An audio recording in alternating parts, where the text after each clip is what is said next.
The truth is, a lot of people have planned their entire life around some of these rules that they thought would never change. Last year in October, the government announced a tax package which saw the largest increase in taxes in almost 3 decades. Rachel Reeves has announced that her budget will come out on November 26th, and there's been a lot of speculation around what those taxes or new taxes might look like, and so it's causing a lot of people concern. Today we're going to talk to you guys about what those options might look like, and then also if you're thinking about reconsidering staying in the UK, we can also explore that too. For those of you who don't know who we are the Sojourners. We are on a journey towards building global wealth. We've lived in over 8 countries and we're still going.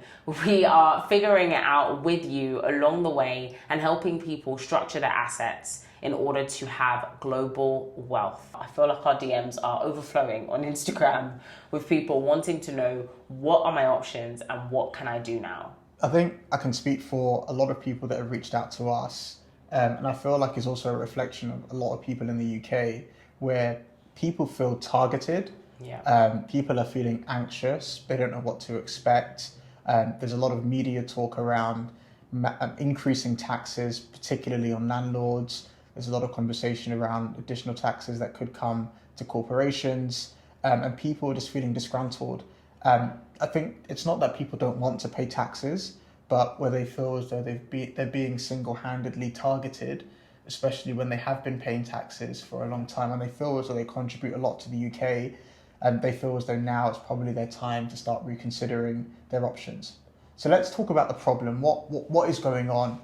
So there's a £50 billion black hole, and the reason why it's there is because Rachel Reeves has made it clear that she doesn't want to continue mounting on debt to service consumption today. Basically, she doesn't want to keep using debt to pay for public services, which then affects future generations because they have to pay back that debt.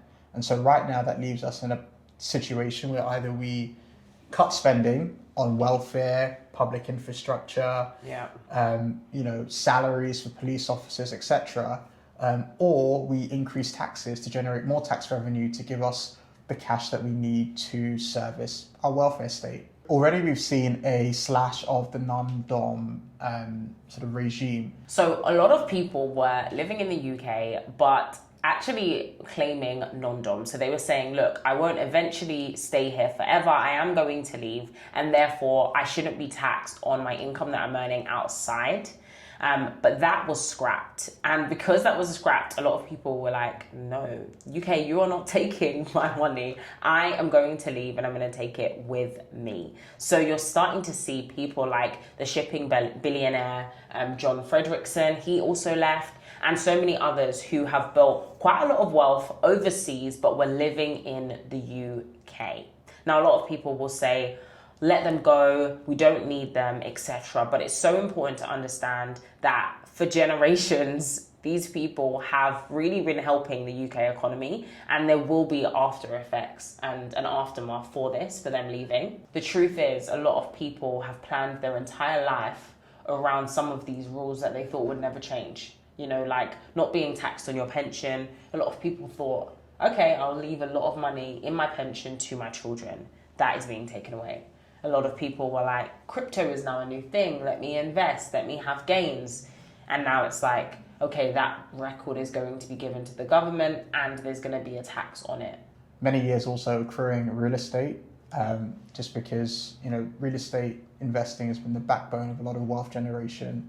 And also a lot of people that have built successful businesses across the UK and are employing people.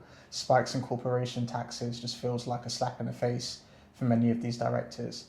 And so people just don't know when it's going to stop. We've seen increased taxes across Europe and also other countries in the EU. And I think what made the UK attractive was its tax policy in comparison to some of the other EU nations that taxed more severely.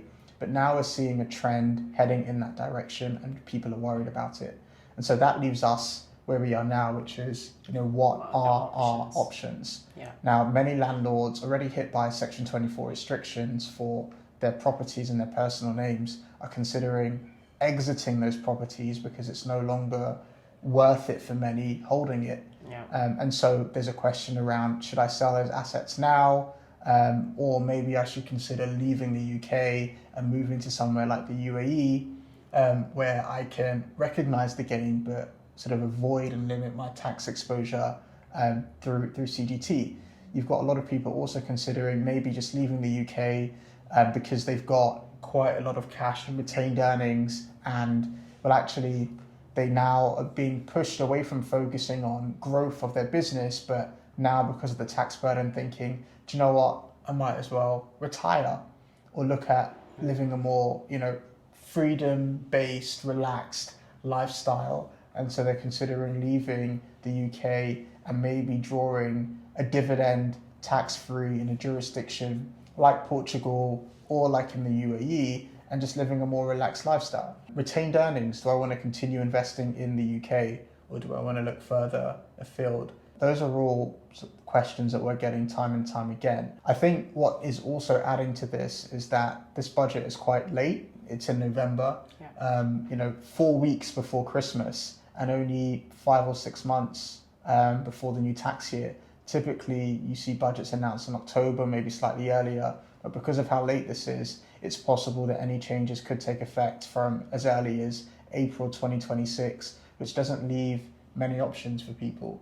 And there's a real lack of understanding, I think, when it comes to local advisors actually understanding what the implications would be for international tax strategy and giving them advice on what the laws are in the UAE or what the laws are in different countries and jurisdictions across Europe and the Americas. There are a lot of people who in the UK, and rightly so, because this hasn't really been as much of an issue as it has been this year in terms of the amount of people that want to move. And so there's really a lack of education and a lack of knowledge. And that's why we have started to get a spike in the amount of people going, do you know about this? Because there's so many people who don't understand. So what we are doing today is we're giving you the tools, we're giving you the questions that you need to start asking yourself, and you can start asking yourself before the budget. You don't have to wait until the budget comes and then be reactionary. You can be proactive now in thinking about, what do I actually own? I think it's so important to look at your net worth, understand what you actually hold. I think if you're watching this and maybe you've got a limited company and you've got a fair bit of cash and retained earnings, maybe you've got real estate property, maybe it's in your personal name, maybe it's in a limited company, and you're thinking that actually, you want to consider leaving the UK because you feel as though the tax burden is either too much or you're worried about what it could grow into. But yeah, feel free to reach out to us and we'd be happy to explore what options might look like. It might involve restructuring either your corporation or just restructuring and moving personally outside of the UK. And I think one of the common misconceptions is that leaving the UK means that you can't come back. Yes, you can come back. You just need to do some analysis to work out how many ties you have, which then determines how many days you're allowed back in the UK. For now, thank you so much for taking the time to watch this video. We will have many more along these lines, as also other videos as we talk about other options for building wealth across the globe. But for now, thank you so much for watching and see you guys on our next video. Bye.